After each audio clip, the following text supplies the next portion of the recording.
เลี้ยวเลี้ยว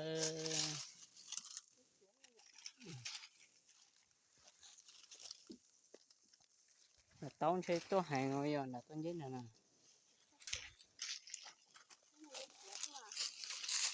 ôi chú quỷ vào chú luôn nè con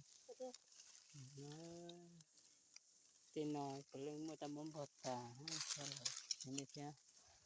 trên này chỉ muốn bọt tà thế nào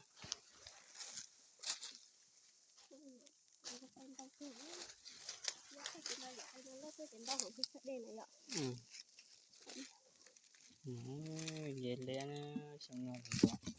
ít lỗ lan chi là này cho nó sang có sẽ đi chạy ạ bây giờ thì ít lỗ lan chi được rồi ạ nó tiếc tên nó đi leo